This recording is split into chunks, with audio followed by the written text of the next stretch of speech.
Hi పిల్లలు, welcome to అనగనగా ఓ కథ. ఇవాల్టి మన కథ పేరు నరబలి. గాంధార దేశంలో ఒక నది ఉండేది. ఏటా అది 40 మందిని బలిపుచ్చుకుంటుందని చెప్పుకునేవాళ్ళు. జనం రకరకాలుగా ఆ నదికి బలి అయ్యేవాళ్ళు. నది ఒడ్డున మనుషులు నడుస్తుండగా అకస్మాత్తుగా నది పొంగి వాళ్లను తన ప్రవాహంలోకి ఈడ్చుకుపోయేది. ఎవరైనా నదిలో స్నానాలు చేస్తుంటే వారున్న చోట ఆకస్మికంగా సుడి ఏర్పడి స్నానాలు చేసేవాళ్ళు అందులో చిక్కుకుని పోయేవాళ్ళు. నదిపైన అక్కడక్కడ వంతెనలుండేవి. వాటి మీదుగా మనుషులు దాటేటప్పుడు వంతెన విరిగి పడిపోయేది. ఆ కారణం చేత ఆ నదిని పిశాచీ నది అని పిలిచేవాళ్ళు. ఏటా 40 మందిని పొట్టన పెట్టుకున్నప్పటికీ ఆ నది గాంధార ప్రజలకు జీవనాధారంగా ఉండేది. దానివల్ల పుష్కలంగా పంటలు పండేవి. అది పొర్లినప్పుడు కొన్ని వందల చెరువులు నిండి జనానికి నీటి సౌకర్యం కలిగేది. పిశాచీ నదికి అధిష్టాన దేవత ఉన్నదని, ఆమె నరబలి తీసుకుని ప్రజలకు మేలు చేస్తుందని అంతా నమ్మేవారు. గాంధార దేశానికి గిరివర్మ అనేవాడు రాజుగా వచ్చాడు. పిశాచీ నదికి తన ప్రజలు ఏటా బలి కావటం ఆయన ఏమాత్రమూ సహించలేకపోయాడు. అందుచేత ఆయన పిశాచీ నదిలో ఎవ్వరూ స్నానాలు చేయరాదని, దానిపై గల వంతెనలను ఉపయోగించరాదని, దాని తీరాలకు వెళ్ళటం కానీ అక్కడ ఇళ్ళు కట్టుకోవడం కానీ చెయ్యరాదని ఉత్తర్వు ఇచ్చాడు. ప్రజలకు రాజంటే చాలా అభిమానం. అందుచేత వాళ్ళు ఆయన ఉత్తర్వులను శ్రద్ధగా పాటించారు. దీని ఫలితంగా నదికి మనుషులు బలి కావటం పూర్తిగా నిలిచిపోయింది.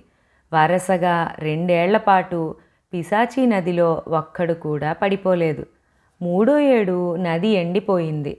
కొండలపైన వర్షం పడింది, కానీ నదిలోకి ఒక్క చుక్క నీరు కూడా రాలేదు. వేసవిలో కొండల మీది మంచు కరిగింది. నదులన్నీ నిండుగా ప్రవహించాయి, కానీ పిశాచీ నదిలో నీరు లేదు. మరొక ఏడు ఆరంభం అవుతూనే చెరువులన్నీ వట్టిపోయాయి. పొలాలకు నీరు లేదు, తాగటానికి నీరు లేదు. సస్యక్షేత్రాలు బీడు పడిపోయాయి. పైర్లతో పచ్చపచ్చగా కనిపించవలసిన దేశం ఎడారిలాగా కనిపించసాగింది. ఆ ఎడారిలో లేచిన దుమ్ము దూర ప్రాంతాలకంటా ప్రసరించి ఎడారి విస్తరించుతున్నట్టు కనిపించసాగింది. దేశం భయంకరమైన క్షామం వాత పడింది. రాజు ఆందోళన చెందాడు. నది ఎందుకు మాయమైందో తెలుసుకుందామని ఆయన సపరివారంగా నది ఎగువకు ప్రయాణమై వెళ్ళాడు.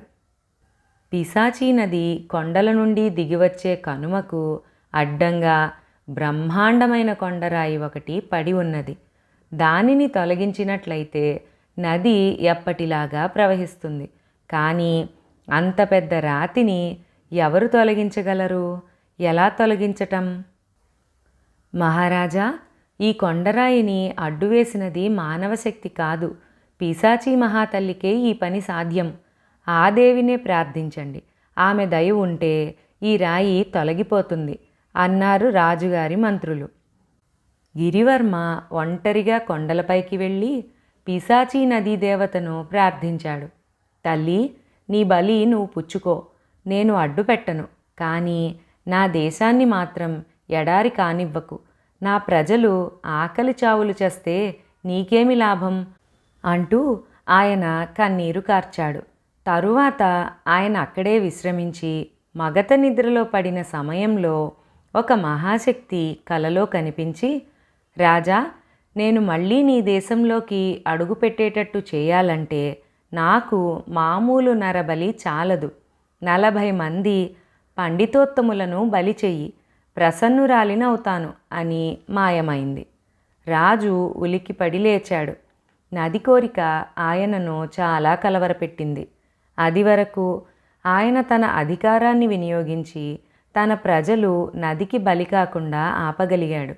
అదే అధికారాన్ని ఉపయోగించి 40 మందిని, అందులోనూ పండితోత్తములను మీరు నదికి బలికండి అని ఎలా ఆజ్ఞాపించటం?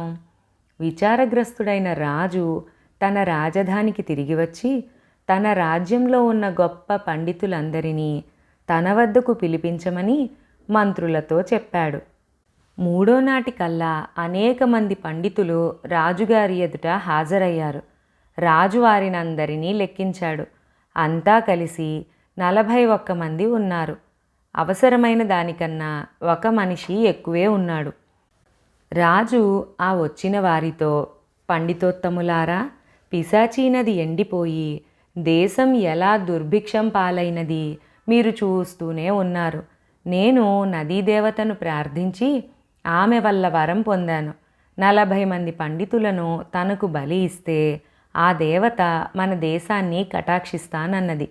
దేశం కోసం మీలో బలి కావటానికి ఎవరైనా ఉండే పక్షంలో దేశానికి మహోపకారం చేసిన వారవుతారు అన్నాడు. ఆయన ఎవ్వరినీ శాసించదలుచుకోలేదు. మొదట అందరూ కొయ్యబారిపోయి ఏ జవాబు ఇవ్వలేదు. తరువాత ఒకరొకరే తప్పుకునేటందుకు సాకులు చెప్పసాగారు. నేను బలి అవుదును, కానీ నా పిల్లలందరూ పసివాళ్ళు. నేను లేకుంటే వాళ్ళు దిక్కులేని వారైపోతారు.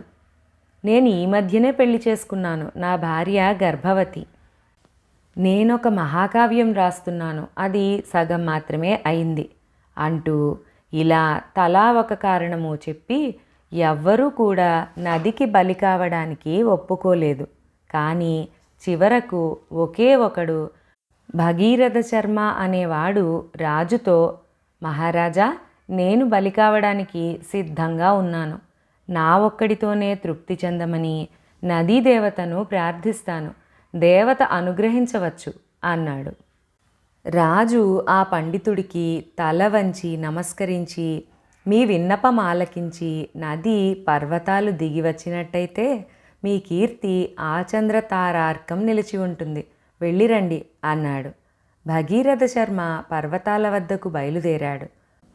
మర్యాద కోసం మిగిలిన 40 మంది పండితోత్తములు కూడా ఆయన వెంట పర్వత ప్రాంతానికి వెళ్ళారు.